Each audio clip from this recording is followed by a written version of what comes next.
Nós vamos passar a palavra agora à professora Aila. Então, eu vou apresentar a professora Aila, assim, ao invés de falar dos títulos que ela tem, que a gente sabe que ela é doutora, não é, em Bíblia, lá pela FAGE, e que ela é professora aqui na Universidade Católica de Pernambuco, professora também na Faculdade Católica de Fortaleza e na Faculdade Católica de Mossoró, que está numa parceria aqui conosco na organização desse simpósio.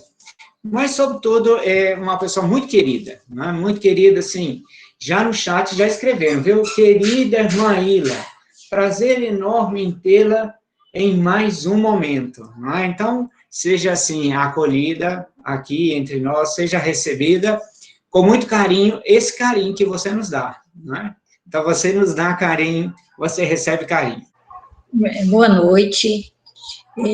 Quero agradecer o convite do professor Cláudio e agradecer a presença de vocês e o carinho, os alunos e colegas, não é? Então, eu fiquei com o tema da conferência sobre a questão dos desafios que o fundamentalismo traz para os estudos bíblicos e para a teologia. Os desafios do fundamentalismo para os estudos bíblicos e teológicos. Então, o tempo é curto, mas eu vou tentar fazer um primeiro momento, que é um pouco de história. Obviamente que, para as pessoas de tradição protestante e evangélica, isso aqui já é um assunto bem conhecido. Mas, para as pessoas de tradição católica, às vezes não está muito bem conhecido. E também, principalmente, porque eu me sinto melhor falando sobre um tema quando eu coloco dentro da perspectiva histórica. Então, essa questão de como surgiu o fundamentalismo tem o seu início na virada do século XIX. Final do século XX, finalzinho do século XIX e início do século XX nos Estados Unidos. Logo depois da chamada Guerra Civil Americana, que foi de 1861 a 65, houve uma ascensão da industrialização, principalmente nessas cidades que vocês podem visualizar aí, Boston, Nova York e Chicago. E muita gente foi da zona rural para a zona urbana em busca de trabalho, de emprego nas indústrias. Essa questão foi muito séria porque as pessoas saíram muito do trabalho com a agricultura e vocês sabem, a questão da guerra civil teve muito a ver, não foi só isso, mas um ponto importante foi a questão da abolição da escravatura, que alguns distritos não concordavam e outros lutavam pela abolição. E com essa questão toda, essa industrialização trouxe um enchimento de pessoas, um êxodo rural, e as cidades ficaram com superpopulação, surgiram muitas favelas, e teve essa questão muito séria de problemas econômicos, problemas sociais, uma extrema pobreza, salários baixíssimos, quase como uma escravidão. Por outro lado, na mesma época, surgiu a questão que se chamou o darwinismo social. Os grandes da economia, os donos das indústrias, explicavam essa questão da pobreza, da maioria pobre e uma minoria rica, pela questão da evolução. Os mais fortes evoluem, os mais fracos, a questão da seleção natural, né? Os mais fracos vão ficando aí pelo caminho, não conseguem evoluir. Diante dessa situação, surgiu um movimento dentro da igreja protestante, claro que a maioria nos Estados Unidos, esse movimento se chamou Evangelho Social. E hoje em dia, aí, principalmente aqui na América Latina, a gente sabe muito bem do que se trata isso, porque nós tivemos aqui a teologia da libertação. Mas, naquela época, final do século XIX, isso aí foi um boom, assim, uma coisa bem extraordinária. E esse evangelho social, ele começou a questionar essa situação do darwinismo social, essa teoria do darwinismo social. E é interessante que eles usavam uma metáfora, né? A erva daninha, e eu coloquei aí tiririca, né, para atualizar para o nordestino, mas também porque eu cuido de jardim, eu sei o problema que é essa erva daninha que nós chamamos de tiririca. Então, eles diziam, a turma lá do movimento do Evangelho Social, a roseira é mais frágil do que a erva daninha. Então, quem que a gente quer que evolua? É a tiririca, é a erva daninha ou é a roseira? Quem é que a gente ajuda? Então, como eles tinham vindo do ambiente rural, né, isso aí ficava muito forte, era a pregação nas igrejas. Então, eles diziam, é preciso limpar o jardim para edificar o reino. E aí se começou a dar uma ênfase na questão do reino de Deus. Um reino de Deus aqui nesse mundo, um reino de Deus que fosse baseado no amor ao irmão, o amor ao próximo. Se não havia amor ao próximo, como poderia ser cristianismo? E então, temos aí as propostas do evangelho social. Então, o evangelho social, ele estava vinculado à ala do movimento progressista, da teologia protestante, das igrejas protestantes, e a teologia liberal. A teologia liberal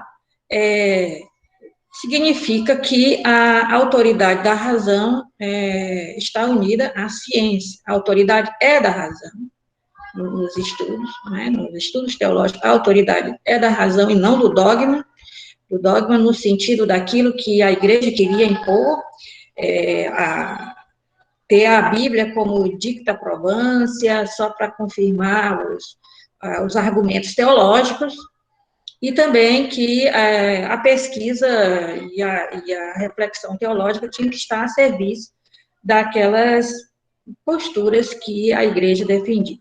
Então, eles afirmavam a autoridade da razão unida à ciência. Isso era a teologia liberal. Eu estou dizendo isso de forma bem rasteira, porque às vezes a gente diz teologia liberal e algum aluno iniciante na teologia, nos cursos de teologia, pensa que a gente está falando que seria pensar qualquer coisa, dizer qualquer coisa, não ter nenhuma regra para se seguir. Não é isso, né? E essa ala do movimento progressista, unido à teologia liberal, era herdeira do movimento abolicionista. Então, isso foi difundido entre muitos clérigos protestantes, esse chamado movimento do evangelho social. E então temos aí o pioneiro, Washington Gladden, que ele começou a sistematizar esses valores que seriam importantes para se viver um cristianismo que levasse em conta as questões sociais, que eram gritantes na época. Então, ele falava que se tinha que viver os valores do cristianismo, os valores do evangelho de forma integral. Não aquela situação vertical, eu e Deus, né? Então, eu vivo os valores do evangelho na minha casa, na minha igreja, mas na indústria, lá na minha empresa, eu não vivo esses valores. Então, ele começou foi o pioneiro, né, a sistematizar o que seria o evangelho social e também essa exigência que o evangelho social se baseava nisso, viver os valores do evangelho, os valores cristãos de forma integral, na vida inteira. E batendo de frente com o evangelho individualista, que era a causa da iniquidade. Né? Então, o movimento do evangelho social, ele durou pouco, né? Mas o impacto que ele causou foi grande. E a gente pode até dizer que, de alguma forma, a teologia da libertação, que também começou com uma teologia política, né, foi herdeira desse movimento do evangelho social. E o evangelho social também deu a inspiração, posteriormente, a Martin Luther King para lutar pelos direitos dos negros, contra o preconceito, não é, que os negros tinham lá nos Estados Unidos. Bom, então agora chegamos à questão do fundamentalismo. O fundamentalismo surgiu exatamente para combater essa postura do evangelho social, mas não só isso, né? A grande adversária para o fundamentalismo, os inícios do fundamentalismo, era chamada alta crítica, que hoje nós chamamos de métodos histórico-críticos, principalmente a crítica literária. Né? Então, naquela época se chamava de alta crítica em oposição à baixa crítica. A baixa crítica seria uma exegese que estava preocupada mais era crítica textual, em ver como poderia, através de vários manuscritos, vendo as variantes, encontrar o texto mais original possível. Então, isso aí era bem aceito, não havia problemas. Mas aquela parte da exegese que queria a questão histórica, o contexto econômico, social, histórico, cultural, as fontes, os gêneros literários, né? Então, tudo que era a crítica literária era chamado de alta crítica, e isso aí foi o grande pontapé inicial do fundamentalismo. Né? O fundamentalismo surgiu como um movimento que se contrapunha à alta crítica e ao evangelho social. E ele recebeu esse nome, fundamentalismo, por causa dos ensaios apologéticos, que foi de fundamentals, né, sobre as verdades fundamentais, que seria a ortodoxia protestante. Então, são algumas coisas que foram sistematizadas, que seriam, então, tratadas como as verdades fundamentais, e se elas não fossem observadas, isso seria contra a Bíblia, a inspiração do Espírito Santo, o cristianismo, etc. Então, algumas verdades fundamentais seriam essa questão da inspiração da Bíblia pelo Espírito Santo e a inerrância das Escrituras como resultado disso. Mas você diz, qual é o problema? Não tem problema, a Bíblia é inspirada pelo Espírito Santo. Agora, o problema era o que eles entendiam por inspiração, né? Inspiração no sentido que Deus inspirou cada vírgula, cada acento circunflexo, cada tio, cada ponto, cada vírgula, todas as palavras do jeito que está lá. Né? Então, tudo que está ali é palavra de Deus, portanto, é revelação divina, e tem que ser aceito como tal. Não pode dizer, isso, né, em que contexto isso foi escrito, ou qualquer coisa do tipo. Outra verdade fundamental é o nascimento virginal de Cristo, mas da forma como está escrito ali, não tem que ver questão de gênero literário. E assim vai, a morte de Cristo como expiação pelo pecado, expiação substitutiva, no sentido de que quem adere a Cristo não peca mais, né? não perde a graça, não tem possibilidade de não ser sal e outras coisas do gênero. Também não é o nosso objetivo aqui explicar cada uma dessas coisas, é só mais para a gente ter um pontapé inicial para a nossa conversa. A outra verdade fundamental é a ressurreição corporal de Cristo e o retorno físico, voltar fisicamente para reinar. Vem aí a questão do milenarismo, durante 1000 anos, reinar em Jerusalém, né, reinar mesmo, com todo o aparato político, etc. E, por fim, a natureza literal dos relatos bíblicos, especialmente em relação aos milagres de Cristo, os relatos da criação, que eram a grande pedra aí para eles, né, era isso, porque o século XIX foi um século de muitos achados arqueológicos, e encontraram a Biblioteca de Nínive, com os relatos de mitos semelhantes aos textos da criação, e muito mais antigos do que os textos da criação. Significa que os textos da criação tiveram uma inspiração também nesses mitos, né? Transformaram esses mitos, mas partiram desses mitos. E aí eles não aceitavam. Outras coisas eram questões dos milagres de Jesus, principalmente quando se punha interrogação sobre o que o autor bíblico quis dizer com Jesus andar sobre as águas, né? E essas coisas todas. Então, isso aí incomodava, né? Então, a ala mais conservadora. Então, todas essas verdades fundamentais, elas estavam nesses ensaios, que foram de 12 volumes. Interessante que esses ensaios, eles foram patrocinados, porque esse tipo de postura favorecia muito a quem tinha dinheiro, né? Então, houve uma tiragem de 3 milhões de exemplares, que foram distribuídos gratuitamente, principalmente entre os clérigos. E eles realmente queriam firmar essa situação, esse modo de colocar-se diante da Escritura. Então, passemos adiante.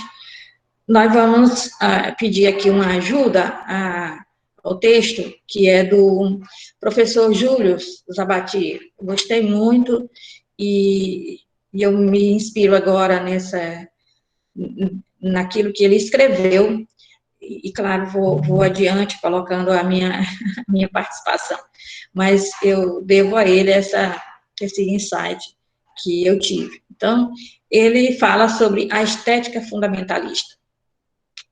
Então, não é mais só realmente uma questão de postura diante da Bíblia, se bem que é isso que nos interessa nessa nossa conversa aqui.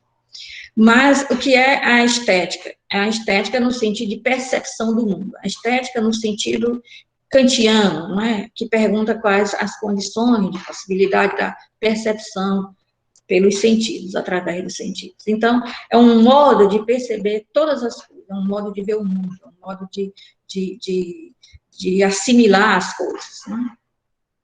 Então, a partir dessa percepção de mundo, que nós chamaríamos de percepção fundamentalista, estética fundamentalista, a pessoa emite um juízo de valor. E aí ela julga se determinada coisa é boa, é ruim, é bonita, é feia, é agradável, é certo, é errado. Então, nessa percepção fundamentalista, não se admite a opinião contrária. Então, ela vem como uma verdade absoluta. É apenas um modo de perceber o mundo, mas a pessoa não compreende que é o modo dela de perceber o mundo, que as outras pessoas percebem diferente. Então, a pessoa não aceita o modo diferente daquele modo que é o modo dela de perceber o mundo. Então, nesse sentido de uma estética fundamentalista, o fundamentalismo extrapola o campo religioso, o campo bíblico, o campo da teologia. Não é só para a gente saber que é uma situação bem complexa, porque nós temos cientistas fundamentalistas, que não não admite a possibilidade da teologia, por exemplo, viu? De que alguém que seja inteligente estude a Bíblia, né?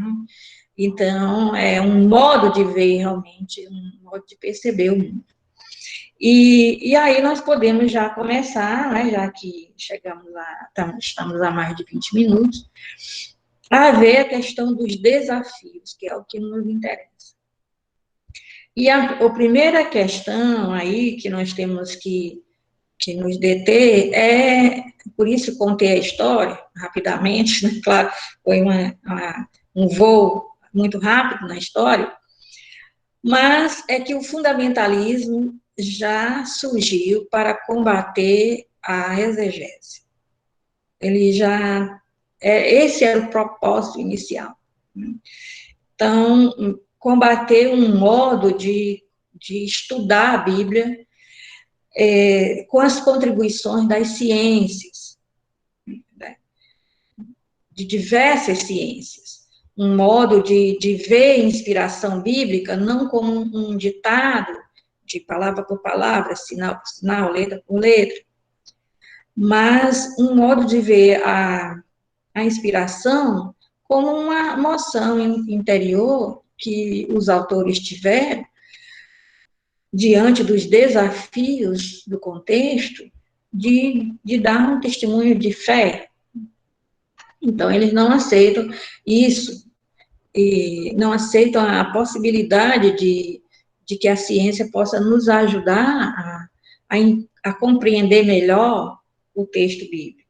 Então, o texto bíblico não é visto como um estrangeiro, né? Eu gosto de dizer isso na introdução à Bíblia.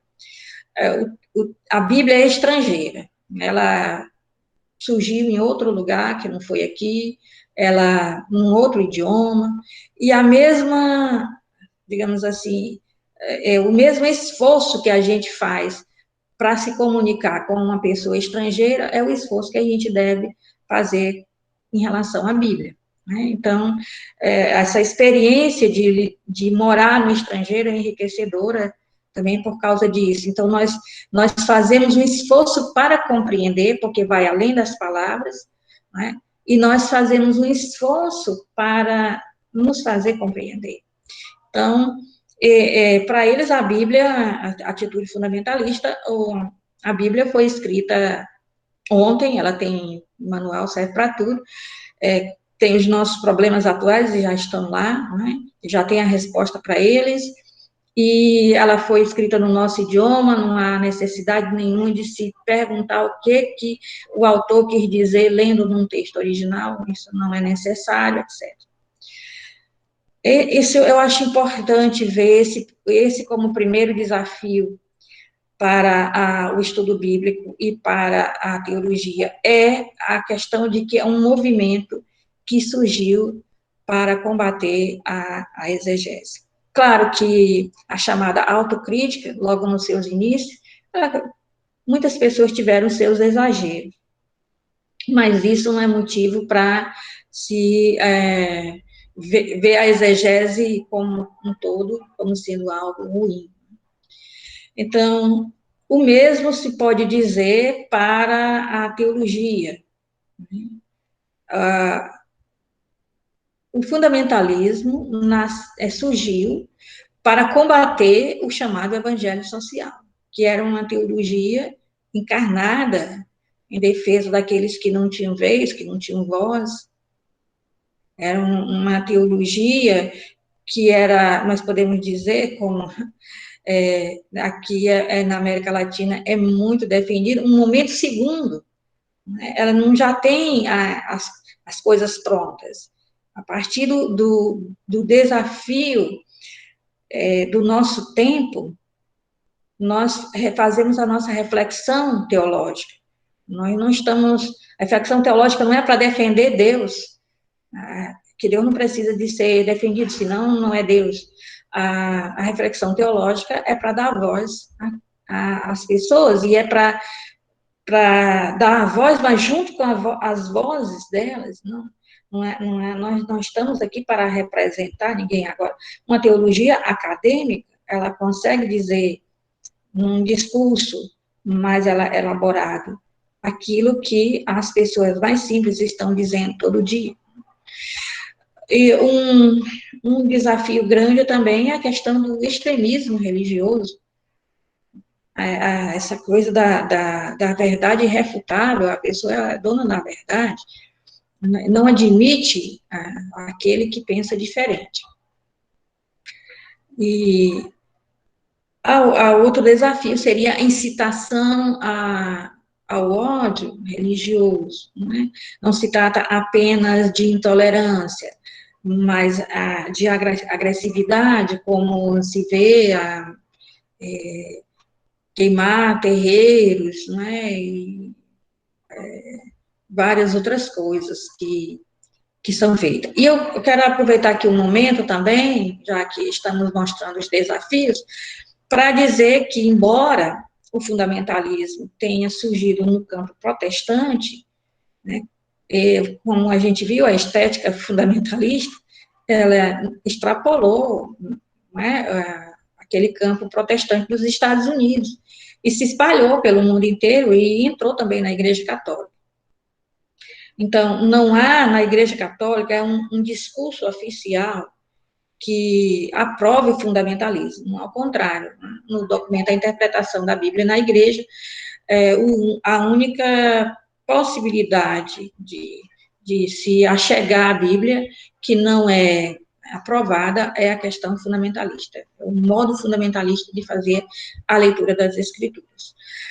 Mas, mesmo não tendo essa aprovação oficial, o fundamentalismo está por aí, muitos espalhado, né, em muitas igrejas, em muitas paróquias, em muitos grupos, então, que são também radicais, são extremistas, como diria um aluno meu, os catolibanos, os catolibanos e outras coisas mais aí. Então, é um tipo de postura religiosa e também, acho que eu poderia dizer até psicológica, né, de não suportar o outro, não suportar quem pensa diferente. Então, a teologia deve pensar todas as questões, por exemplo, como o aborto, mas outra coisa é expor, né, uma pessoa que é menor de idade, que pela lei não poderia ser exposta, não é? Já seria uma falta de caridade se fosse adulta, imagina sendo uma criança, então uma menor de idade. Então, todas as pessoas não pensam no mal que vão fazer, elas apenas agem com agressividade, com ódio e estão corretas porque estão agindo em nome de Deus, não é? Então, a outra coisa é esse anti-intelectualismo e anti-cientificismo, né? Científico, quer dizer, não cientificismo, anti-científico. Quer dizer, a razão, ela é mal vista, a reflexão, as pessoas já têm um preconceito com a erudição, com a academia.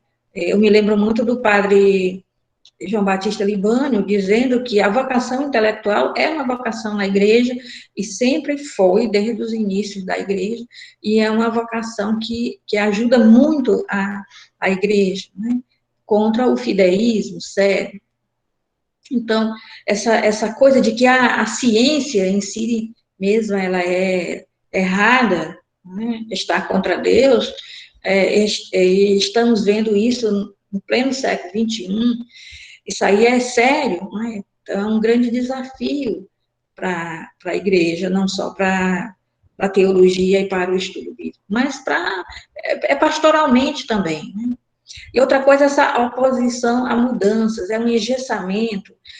A pessoa escolhe uma época da vida da igreja que lhe apraz, né? E ela se maravilha com tudo que aconteceu naquela determinada época e quer impor, né, agora algo que é daquela época, que é chamado de conservadorismo. Então, eu tive uma experiência interessante, que eu vi um moço vestido como templário, e com botas de cavalgar, com tudo da Idade Média, um perfeito templário, num aeroporto, aqui no Brasil, e com um iPhone e um MacBook.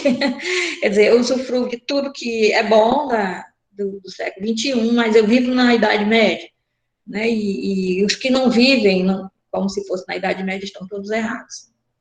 Então, a outra coisa também é a chamada ideologia da prosperidade. Eu não chamo teologia da prosperidade. Eu tenho um conceito de teologia que toda essa ideologia da prosperidade não se adequa bem a esse conceito de teologia. Então, eu chamo mesmo a ideologia da prosperidade, que fica parecido com aquilo que o evangelho social combatia, né? Quer dizer, de Deus é aquele que enriquece. Aquele que não enriquece, não está bem financeiramente, é ímpio. Então, classifica as pessoas a partir dos bens materiais que essa pessoa possui. E também tem a demonização da realidade. Tudo está marcado pelo demônio. O demônio está em todos os lugares, todas as situações, todos os campos da vida pública, privada, em todo lugar. Mas aquela ação demoníaca sutil que existe exatamente nesse modo de ver o mundo, isso aí não é do demônio. E também tem uma coisa que é chamado dominionismo, que é baseado na expressão lá dos relatos da criação, quando Deus disse dominar sobre tudo, sobre as feras, sobre os animais domésticos, tá? Então, segundo essa ideologia do dominionismo, o cristão tem que dominar as realidades da política, sistema governamental, impor as ideias. E aí nós temos todo uns tipos de cristãos aí na nossa política brasileira que fazem acordos absurdos, têm atitudes totalmente anticristãs, mas não há problema, porque está como autoridade política, e isso aí o cristão deveria ter, porque a Bíblia diz. Então, por causa dessa questão do dominionismo, tem essa associação entre cristãos fundamentalistas e grupos políticos de extrema-direita. E nós temos aí outros tipos de desafios, como o intimismo, que se vive um cristianismo superficial, desencarnado, sem nenhuma ação solidária, sem nenhuma luta por justiça. O individualismo, o importante é que eu me dê bem, e o individualismo está vinculado muito com essa questão da prosperidade. Se o outro se dá mal, não tem problema, desde que eu esteja bem. A questão do espiritualismo, né, e vem aí também pentecostalismo, neopentecostalismo, estamos aqui para tudo a dimensão espiritual, e a dimensão espiritual está totalmente desvinculada desse mundo. Não se vive uma espiritualidade que seja transformante desse mundo, mas é uma espiritualidade eu e Deus.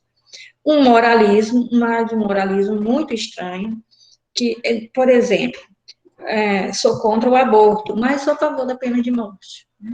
Sou contra o aborto, mas eu sou totalmente a favor de que a pessoa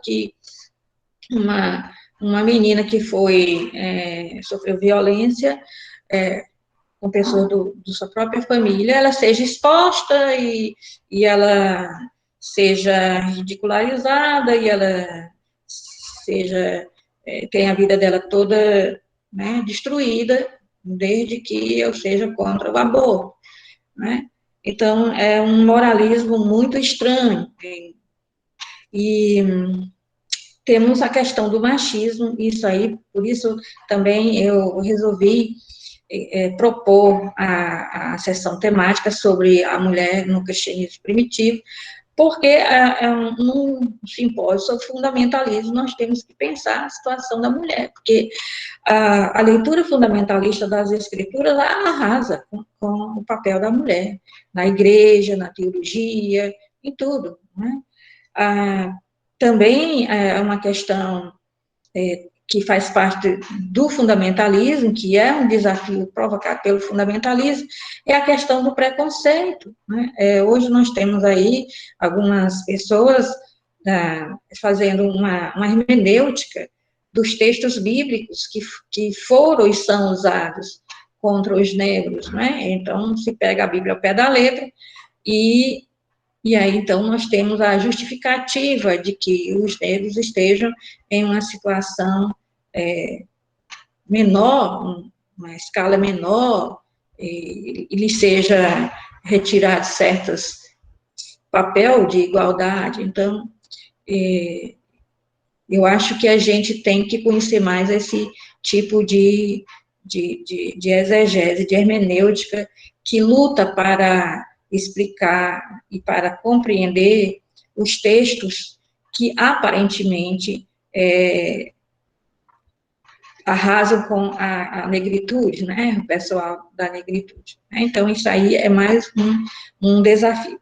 Para encerrar, para a gente poder conversar mesmo, eu vou fazer as minhas considerações finais diferentes. Um pequeno texto que uma escritora colocou na sua página no Facebook, eu fiz algumas mudanças, porque ela tratou muito, ela colocou o nome da pessoa, que é um stalker dela, o cara que fica perseguindo o tempo todo, então ela em vez de ele, eu escrevi ele, ela colocou lá o nome, né? E aí eu quis deixar assim mais universal. Então, lerei para vocês. Ele acredita que o universo inteiro foi criado para a sua espécie existir. Tem absoluta certeza de que toda a verdade do mundo inteiro está em um único livro de uma única religião, a dele. Ele afirma que todas as crenças que existem e já existiram são mentiras, exceto uma, que é a dele. Ele tira sarro de Darwin, de Newton, de Stephen Hawking. Na opinião dele, todos os cientistas são burros, já que nenhum deles sabe a verdadeira origem do universo. Com seu diploma de ensino médio aprovado por conselho de classe, aqui temos uma finíssima ironia, né? Sabe a origem do universo mais do que os astrofísicos de Harvard. Está convicto que todos os livros de biologia estão errados. Certo mesmo está o pastor. O pastor dele, é claro, porque o da outra igreja também está errado.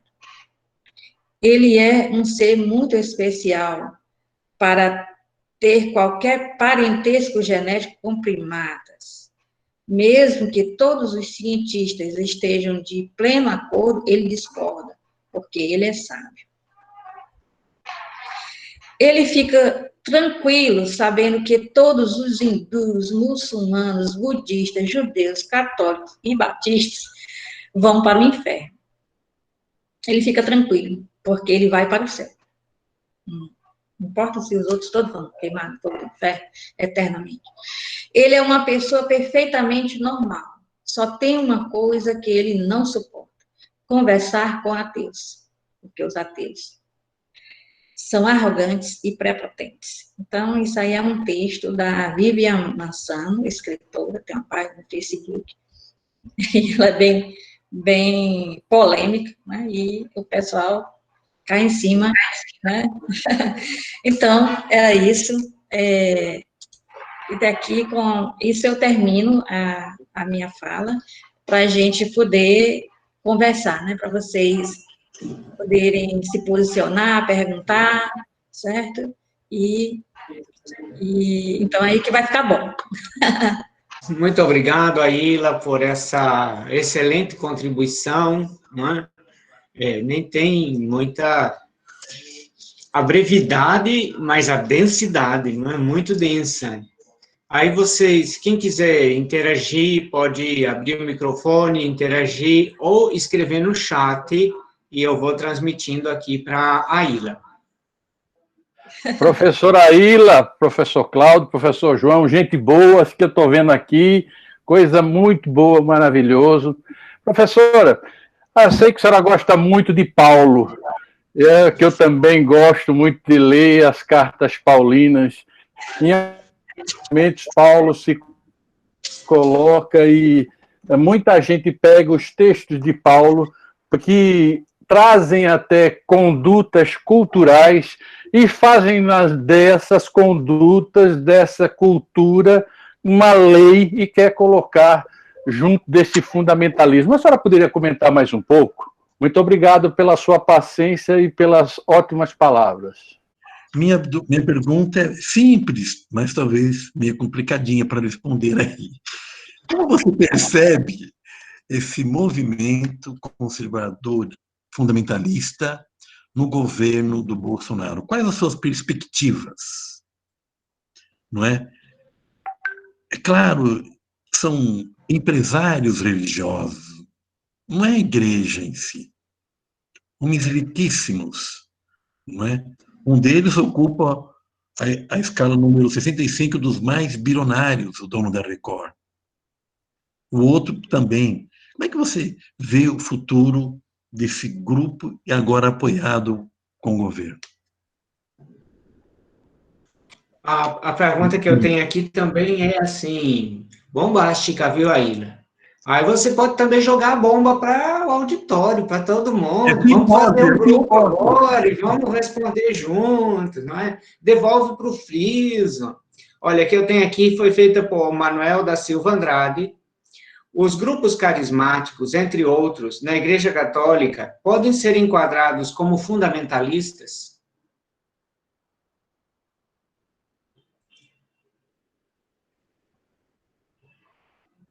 Certo, então vou começando aqui a responder. Primeira coisa sobre os textos de Paulo, né?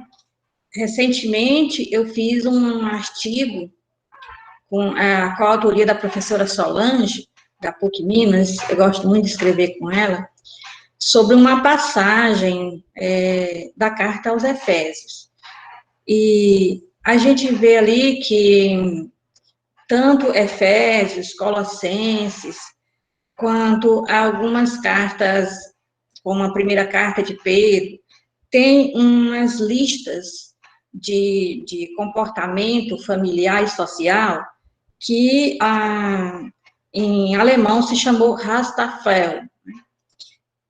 E são listas que mostram como deve se comportar o cristão, mas tendo em vista o contexto, se vê que essa submissão da mulher, da esposa ao esposo e do servo aos seus amos, está dentro de um contexto do pátria familias, ou pátria potestas, ou seja, no Império Romano não se abria mão do poder do pai, e ele era o responsável pela família, e ele era respeitado como tal. Então, não se podia abrir mão do poder dele, o pátria potestas. Então, em público, e ele tinha o poder, inclusive, no âmbito privado,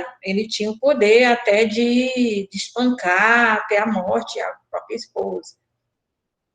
Então, a gente pensa que o ambiente judaico machismo exacerbado, mas, na realidade, o ambiente do Império Romano, de cultura grega, também não ficava atrás.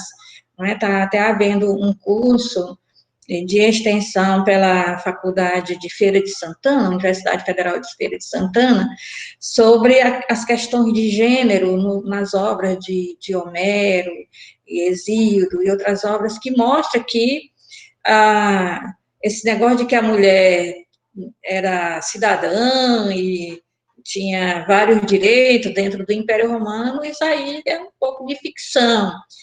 Ela era cidadã, entre aspas, mas várias coisas ela não podia, ela tinha que realmente estar submissa ao marido. Então, nós temos que ver esses textos, ou textos das cartas autênticas ou das atribuídas a Paulo, dentro desse contexto de que o Império Romano está aí, ele vê o movimento de Jesus e o cristianismo depois como perigoso contra os costumes, né? E isso os cristãos têm que tomar cuidado, porque existe no Império Romano o tal de negligência deorum. Negligência deorum significa que quando o império não trata os deuses, não faz o que os deuses querem, os deuses castigam o império. Então, se tem um grupo dentro do império que irrita os deuses, então esse grupo tem que ser eliminado. E esses textos bíblicos que diz, olha, vocês respeitem todo mundo, os servos não se rebelem, as mulheres sejam submissas aos seus maridos, esses textos todos, eles têm uma preocupação fundamental com a sobrevivência do cristianismo, do movimento de Jesus, nessa questão do Império Romano, né? Nesse poder do Império Romano que pode destruir essas pessoas. E existem, dependendo do texto, existem vários outros contextos que a gente pode ver esses textos. Então, simplesmente, a gente não pode dizer Paulo é machista, né? Eu não gosto desse tipo de generalização. Ele é um escritor condicionado pelo seu tempo, é claro, não vou aqui idolatrar Paulo, achar que Paulo era uma pessoa que não tinha nenhum condicionamento daquele contexto em que ele viveu.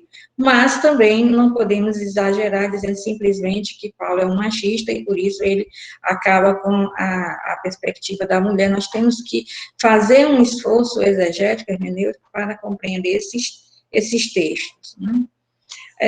Sobre essa questão do Grupo Conservador Fundamentalista Unido, o governo Bolsonaro, pelo próprio andar da carruagem, ou seja, o governo dos Bolsonaros, né, do clã, porque não é só do pai, ou desgoverno, como alguns gostam de chamar, ele é contra qualquer perspectiva de socialismo, de social, de defesa de minorias, de qualquer coisa assim. Então, então é fácil, né, pela história própria que nós vimos aqui do fundamentalismo, que surgiu contra o evangelho social, é próprio do fundamentalista de todas as épocas se posicionar contrário a quem defende as minorias, né? E, então, é muito compreensível que todo grupo conservador e fundamentalista tenha se aliado, né, nessa questão de que nós temos que dominar, porque existe essa perspectiva dentro do fundamentalismo, que é essa questão de dominar, de galgar altas escalas sociais e políticas para poder eliminar o concorrente, porque eu não posso suportar que alguém pense diferente de mim, então eu tenho que ter o poder político para eliminar quem pensa diferente, né? Para destruir quem está pensando diferente. Então, acho que isso aí é só uma consequência daquilo que foi a campanha, de dizer, eu tô a favor das maiorias, da maioria que é dos ricos, eu não estou nem aí para quem é minoria, eu não quero saber dessas lutas por políticas públicas, eu não quero nada disso, né? Então, essas pessoas se aliaram e viram ali um campo de ação, mesmo porque é um governo totalmente assim confuso, desestruturado. Então, é um terreno fértil para quem é esperto, para quem sabe se fazer nessa hora, porque o clã que está à frente do Brasil é totalmente desorientado, não é? Agora, é sobre essas questões do pentecostalismo, da renovação carismática, tem grupos dentro da renovação carismática, porque eu acho que também a renovação carismática, ela não é uma coisa só, né? Ela tem suas facetas. Então, tem grupos bem radicais, bem fundamentalistas, que não tem diferença nenhuma dessas coisas que nós expomos aqui, que faz parte do histórico fundamentalismo, mas também tem gente boa, e também nas igrejas que se identificam como pentecostais, neopentecostais, mas também tem pessoas que estão preocupadas com as coisas diferentes, mas eu vou dizer uma coisa, as pessoas são medrosas, elas, de certa forma, elas não têm segurança sobre o fato de defender um direito social, defender uma política pública. Elas não se sentem à vontade, porque elas se sentem pecadoras, porque elas se sentem comunistas, e comunismo é coisa do demônio. Então, eu acho assim que muita gente teve quase como uma lavagem cerebral, né? Foi colocado coisa na cabeça dela de que quem luta por melhorias sociais, políticas, é comunista, e comunismo é coisa do demônio. Então, como tem essa questão da demonização muito forte dentro de qualquer grupo pentecostal, carismático, as pessoas se sentem logo como se fossem influenciadas pelo demônio. Então, é uma questão bem difícil. E eu já acompanhei alguns desses grupos tentando dar uma formação bíblica, mas há um receio muito grande de que o estudo seja coisa do demônio. Um curso de introdução à Bíblia pode se tornar as pessoas estão agindo contra a Bíblia, estão querendo destruir a Bíblia, isso é coisa do demônio. Então, é uma situação complexa. Eu acho que eu me sinto questionada, me sinto motivada a ajudá-los. Eu acredito que um teólogo, uma teóloga pode ajudá-los a dar um passo à frente, mas tem que ser um investimento a longo prazo, porque há um receio muito grande das pessoas em terem uma formação bíblica ou uma formação teológica, teologia pastoral, porque elas se sentem sendo atacadas pelo demônio. É complexo. Aila, tem mais duas questões aqui, que são, cada uma delas, bem longas, mais longas que aquelas que vieram antes. Então, vamos lá. Uma é de Júlio César Fernandes Marques. Boa noite, professora Aila. Um dos grandes riscos de uma leitura fundamentalista da Bíblia, que leva ao fundamentalismo religioso, é a intolerância, né? Como você mesma abordou na sua apresentação. Quando a fé torna a pessoa intolerante, ela deixa o professo pior e não melhor, como deveria ser a priori. Agora vem a pergunta: como a senhora vê esse problema e o que podemos fazer diante dessa realidade? Vou para a segunda. É de Quino Cerqueira. Professora Aila, parabéns por sua brilhante e precisa apresentação. Uma pergunta: poderíamos conceber o fundamentalismo como um fenômeno idolátrico, posto que parte de uma ideia fixa de Deus, que, a rigor, é a imagem do próprio fundamentalista? São essas duas que temos agora. Chegou mais uma agora de Tiago Santos, Frei Tiago Santos. Em âmbito católico, pode-se falar em fundamentalismo doutrinário e fundamentalismo ético-moral? Então, tá aí, mais 3 questões.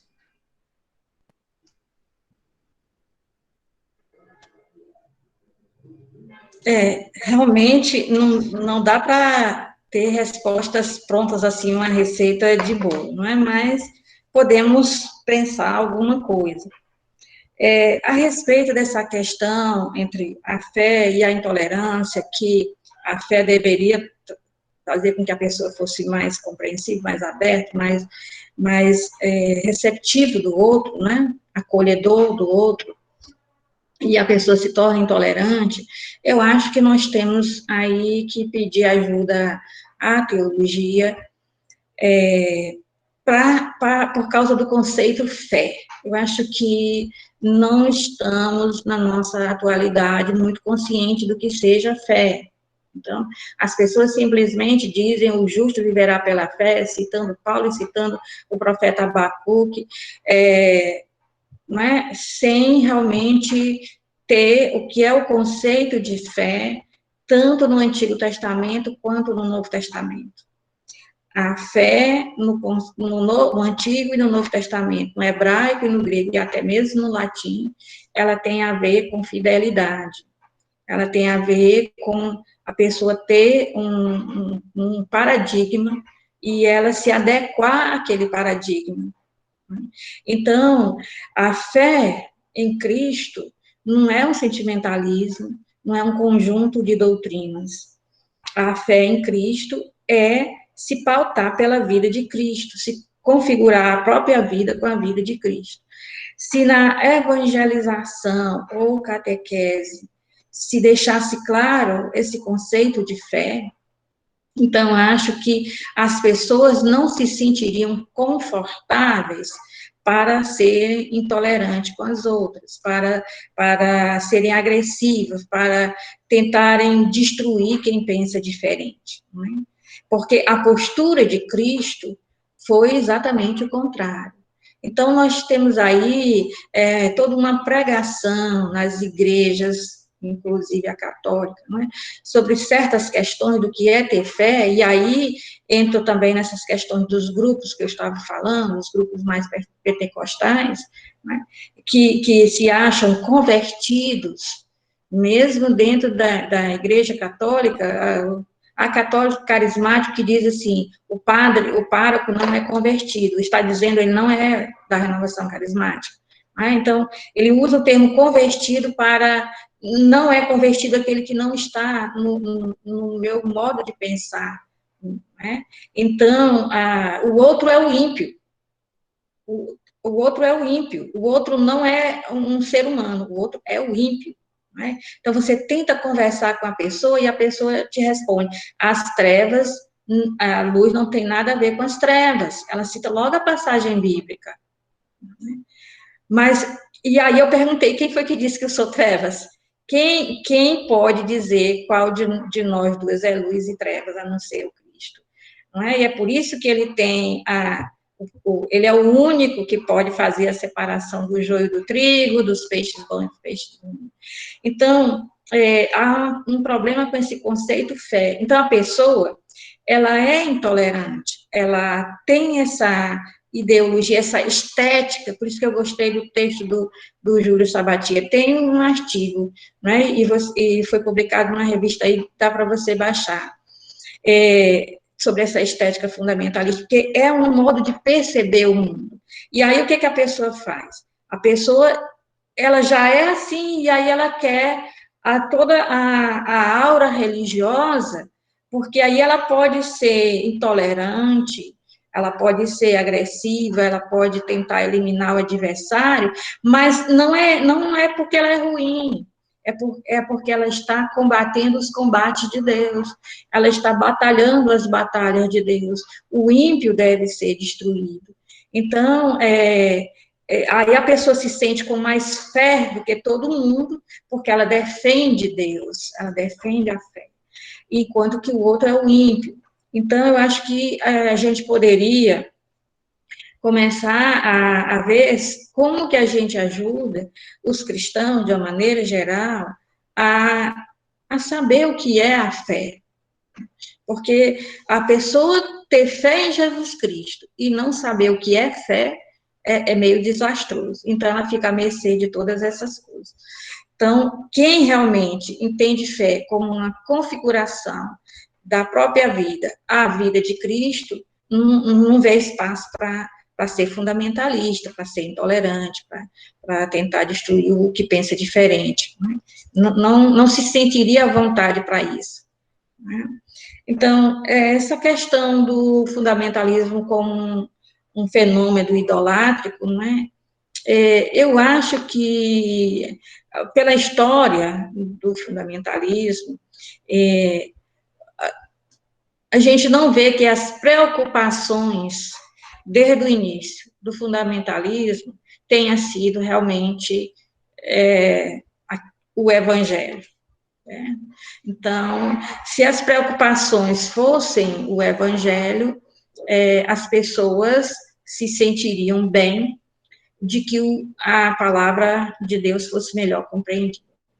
Se a preocupação fosse realmente com o ensinamento de Jesus, as pessoas se sentiriam bem com o evangelho social. Vendo os defeitos que tem, porque todo ser humano tem defeito, todo modo de pensar do ser humano, toda escola filosófica, teológica, tem os seus defeitos. Mas, que era legítimo, que era um modo de ser cristão legítimo, um modo de ser teólogo legítimo. Então, com o fundamentalismo já surgiu para combater esse tipo de coisa, então eu vejo que as preocupações do fundamentalismo desde o início nunca foram os ensinamentos e a vida de Jesus, nunca foi isso. Mas interesses pessoais, interesses ligados a pessoas que estavam no poder, e com poder aquisitivo financeiro grande, e que estavam protegendo a si mesmos. Então, possivelmente, né, as pessoas que têm essa estética fundamentalista, independente de ser o fundamentalismo religioso, ela se tem em alta conta, né, porque a verdade é a verdade dela. Quando o fundamentalismo está dentro das ciências, ele é mais perigoso ainda, porque está radicalmente também contra a ciência. E o fundamentalismo religioso é contra a perspectiva religiosa, seja qual for a religião tem por objetivo se religar, nos colocar, vou usar uma palavra bem atual, em conexão com Deus, né? A gente diz comunhão, o jovem já não entende nada, na hora que a gente diz conexão, ele já entende. Então, a gente tem que pensar isso, a pessoa se acha o dono da verdade, essa pessoa e o grupo dela, então o grupo não o grupo é porque eu preciso de força, então é um coletivo, não chega a ser uma eclesia, é um coletivo que pensa igual a mim, a gente se une para combater alguém. Então, isso é complicado. Então, possivelmente, tem aí uma forte questão idolátrica, porque o Deus é imaginado, Deus é percebido no meu modo de perceber o mundo, da minha estética, né? O modo de ver o mundo, e assim eu julgo as pessoas a partir desse modo de ver o mundo. Bom, essa questão do fundamentalismo, as questões doutrinárias, né, éticas e morais, elas são muito complexas, porque como a gente vê, a doutrina, ela é uma hermenêutica e uma atualização das escrituras. Uma doutrina cristã, ela é uma atualização, uma hermenêutica do evangelho, dos ensinamentos de Jesus, da vida de Jesus, daquilo que os primeiros seguidores de Jesus perceberam, do que vivenciaram e amadureceram a respeito de Jesus, daquilo que foi inspirado, que foi conduzido pelo Espírito Santo a partir da ressurreição de Jesus. Então, a doutrina deveria ser sempre tratada, que a doutrina, ela não está ao meu bel prazer. A doutrina, ela diz o que eu creio. A doutrina diz o que eu creio, o que nós cremos, o que eu creio como pessoa e o que nós cremos como uma eclesia, uma assembleia de pessoas que estão em comunhão e que creem juntos. Então, a doutrina ela tem que fazer sentido, porque ela só pode dizer o que eu creio se eu compreendê-la. Os axiomas já não são mais compreendidos, né? Então, já começa por aí. E aí, o fundamentalista, ele se firma em aspectos doutrinários que ele gosta, que serve para defender aquilo que ele pensa, e tem mais, compreendidos a partir do que ele pensa, porque a doutrina, ela está, às vezes, numa linguagem que não é mais a nossa linguagem, não é? Mas nós temos que compreendê-la, e é por isso que existe catequese, e é por isso que vem depois da catequese a teologia, para ajudar a refletir sobre isso, não é? Então, esse ensinamento daquilo que é a fé, esse ensinamento doutrinário, ele não está aí para que eu diga o que ele é.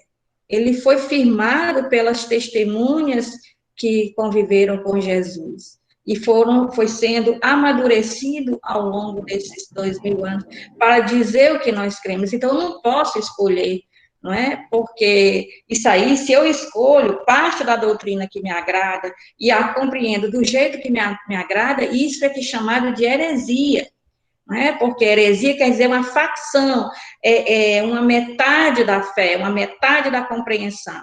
Então, como diria a primeira carta de João, né, Cláudio? Aquele que diz que ele não veio na carne, não é dos nossos, porque se diz que ele veio de Deus, mas não veio na carne, então só crê a metade. Nós não cremos isso. Nós cremos que ele veio de Deus e ele veio na carne, ou seja, ele é de Deus, mas ele é um de nós, ele é humano. Então, se eu pego só a divindade de Jesus, eu estou fazendo uma heresia, porque eu estou vivendo uma heresia. Então, se eu pego parte da doutrina que me agrada, e tem mais, não é a doutrina mesmo, não é a questão genuína, aquelas doutrinas dos concílios, não, o que me agrada é certas coisas da Idade Média, que eu gosto, né? Eu gosto, me faz bem, então, que não é nem núcleo da doutrina, e eu elevo isso à alta potência, e ali, né, eu sou defensor da doutrina. E há uma doutrina que é de Facebook, de Instagram, quer dizer, que a pessoa sabe por ali, doutrina de youtuber famosos, que dizem isso é a doutrina, e aí a pessoa vem e critica quem está estudando a Bíblia, quem está fazendo teologia.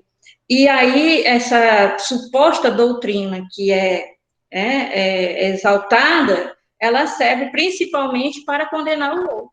Aí eu excluo, eu venho com moralismo, eu venho destruindo tudo, não é? Então, eu sou o defensor da moral dos bons costumes, porque eu sou o defensor da doutrina, eu tenho a doutrina, eu sei a doutrina e eu defendo a doutrina. Então, isso tudo está muito embaralhado, isso tudo está muito misturado.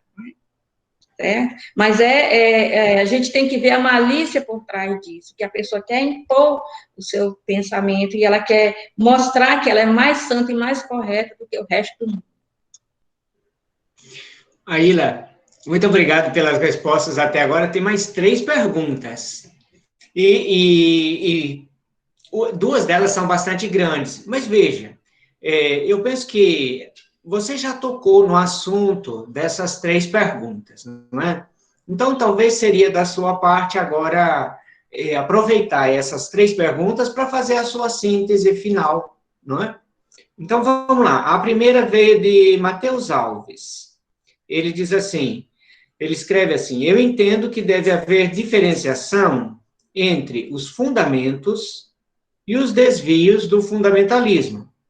Nem toda igreja ou pessoa que aceita os fundamentos, criação, nascimento virginal, divindade, ressurreição de Jesus, concorda com os desvios, racismo, machismo, intolerância, fusão político-religiosa, ideologia da prosperidade,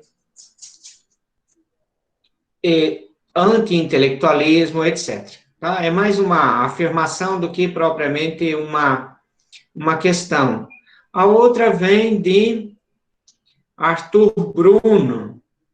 Irmã Ila, parabéns pela conferência. Temos presenciado nos últimos tempos, em nossa realidade brasileira, demonstrações de intolerância de grupos ou indivíduos que, pretendendo-se superiores ou mais abençoados e escolhidos por Deus, provocam ataques às igrejas, centros espíritas e centros de Umbanda e Candomblé.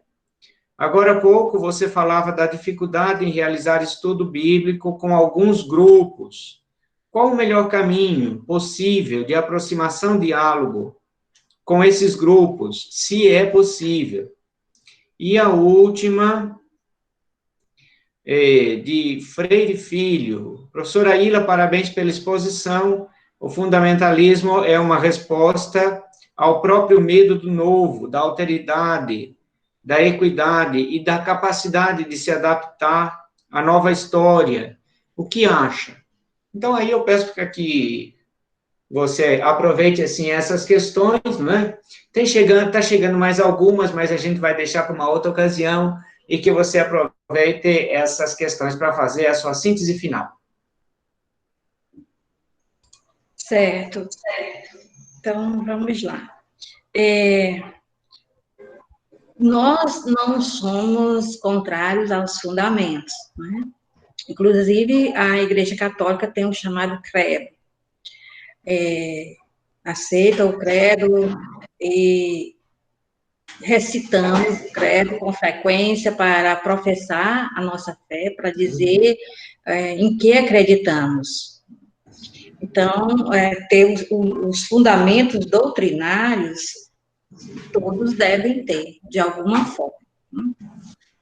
Esse não é o problema. Quando os fundamentalistas, lá nos Estados Unidos, escreveram The Fundamentals, eles escreveram como livro apologético, contrário à exegese, acho que elas chamavam na época alta crítica, e contrário ao evangelho social. Então, não são simplesmente, claro que eu coloquei 5 pontos, assim, muito breves, porque o nosso tema é pensar os desafios.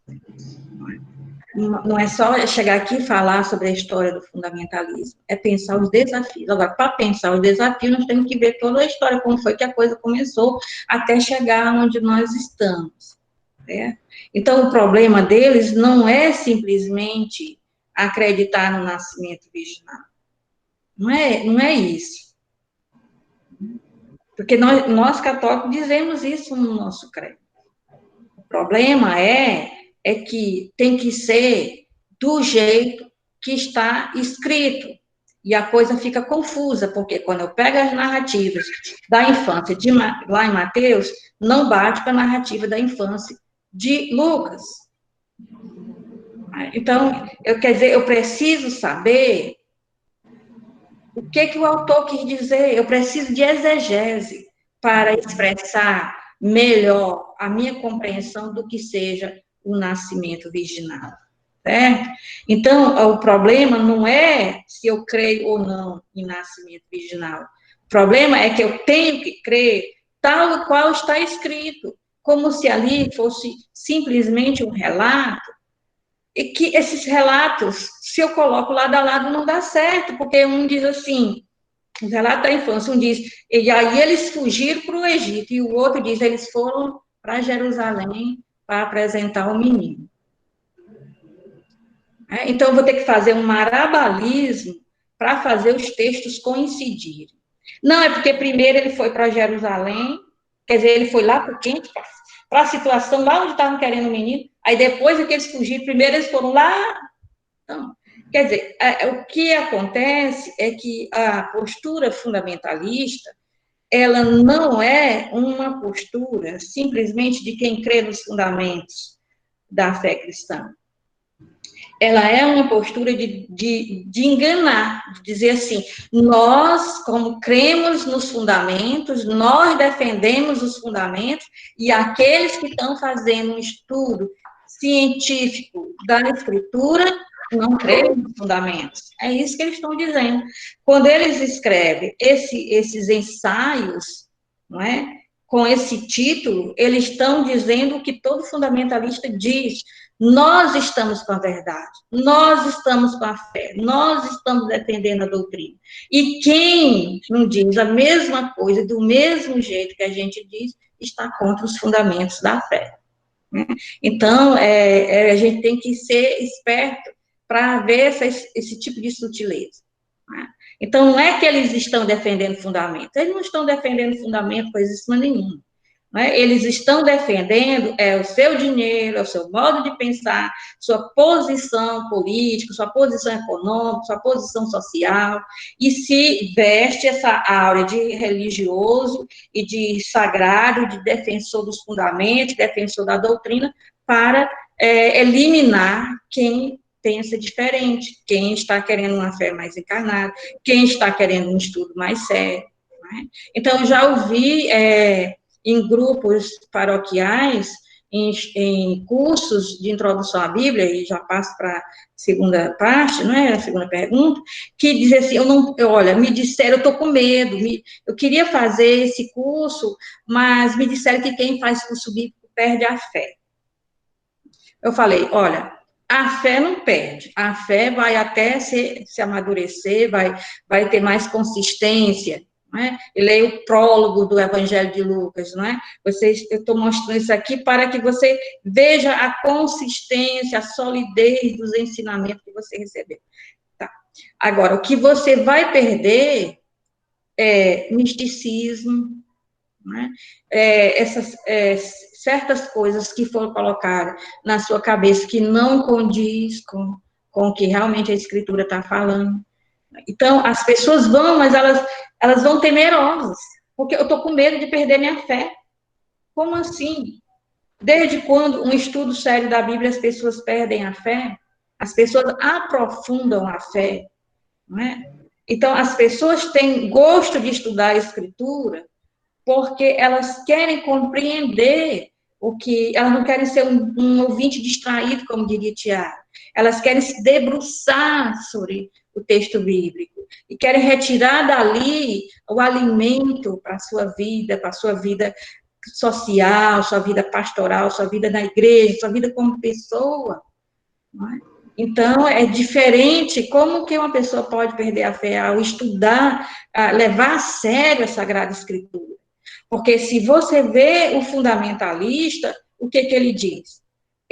O que tiver a liderança na igreja, ele vai fazer todo mundo acreditar e fazer igual a ele. Então, eu tenho uma prima que um dia criticou essa questão da infabilidade papal. Eu disse, sabia que o católico nem fala sobre esse negócio de infabilidade papal. Agora, quando você fala que o pastor é o ungido do Senhor e não pode ser questionado, não é? As atitudes dele, as decisões dele, então isso aí é a infabilidade do pastor. Né? Então, as pessoas têm que ser levadas a refletir. Eu acho que a única forma da gente ajudar os grupos é ajudando a pensar, a mostrar que há uma possibilidade da coisa ser diferente do que nos foi dito. E nos foi dito para que a gente seja ovelha mesmo, se deixe conduzir, não ovelha de Deus, mas do pastor. Quando eu digo pastor aqui, não estou falando de igreja evangélica, estou falando de qualquer líder religioso, católico também. Né? Então, se deixe conduzir por aquele ali que está à frente, pensando o que ele quer que pense. Né? Então, eu acho realmente que essas pessoas têm medo das mudanças, porque as mudanças, elas nos desestabilizam. E é uma necessidade muito grande da pessoa que tem uma estética fundamentalista, uma percepção do mundo que é fundamentalista, de segurar, de estar firme, né? De não se abalar, porque, na realidade, essas pessoas não têm uma fé amadurecida, é porque como elas não se debruçam sobre um estudo mais sério, uma reflexão teológica. Né? A gente vê grupos de pessoas pobres, iletradas, fazendo um círculo bíblico quantas coisas importantes dizem. Por quê? Porque usam os neurônios, não tem estudo, mas elas sabem refletir, elas sabem dizer o que o texto está dizendo. Tem a ver com a vida, mas as pessoas não veem o texto assim. Né? As pessoas que leem o texto de forma fundamentalista só vê o que foi dito para ela ver. Então, com isso, eu quero agradecer as pessoas que estão à frente do simpósio, o grupo de pesquisa, pela oportunidade que me foi dada, quero agradecer pela compreensão de vocês, a paciência, pela reflexão que vocês me ajudaram a fazer aqui, não é? Por essas perguntas maravilhosas que me ajudaram a ver além do que eu tinha lido, que eu vou acrescentar no meu texto, no texto que vai ser publicado aí, não é? Então, eu quero colocar esse tipo de reflexão que vocês me ajudaram a fazer agora, e eu acredito que a Bíblia a gente estuda assim, juntos, todo mundo juntos, e que a teologia é feita assim, dialogando, conversando, perguntando, questionando, se entendendo, discordando, sabe? Quero dar todo o meu apoio para quem discordou, e isso é bom, isso é maravilhoso, e vamos em frente, o importante é a gente estar a caminho e tentando fazer desse mundo um mundo melhor, fazendo mesmo, que nosso papel como cristão é transformar esse mundo, transformar a história, não é? Nós estamos perdendo tempo, brigando por bobagem, enquanto estamos com 2000 anos, cadê o reino de Deus acontecendo, né? Cadê essas mudanças que Jesus espera de nós? Então, nós ficamos divididos, não é? Nós temos que ter toda a oportunidade de pensarmos diferente, até de vivermos a fé cristã de modo diferente. Isso é maravilhoso, não é? Sem constrangimento, nós expressarmos o nosso modo de pensar e de viver e de celebrar os ensinamentos de Jesus. Agora, essa divisão de uns quererem combater os outros entristece bastante, porque isso não é uma postura realmente cristã. Então, muito obrigada mesmo, de coração, pela oportunidade. E somos nós que agradecemos, viu, Aíla? Ó, nossas palmas para você, não é? Então, vamos lá, vamos cantar uma música para a gente encerrar. Desde já, meu muito obrigado a todas e a todos que participaram. Minha gente, Frei Tiago, que está aqui, eu acho que ele ainda está aí na palestra, né? Bem no início ele lembrou a gente uma coisa assim importantíssima, a gente não pode deixar passar isso, né?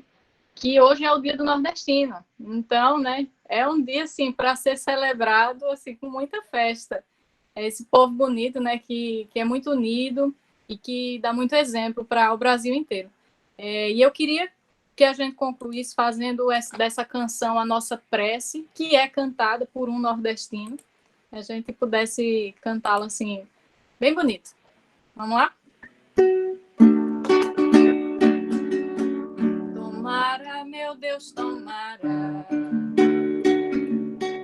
que tudo que nos separa não frutifique, não valha. Tomara, meu Deus, tomara, meu Deus, tomara, que tudo que nos amarra só seja amor, malha rara. Tomara, meu Deus, tomara, meu Deus, tomara,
solidária,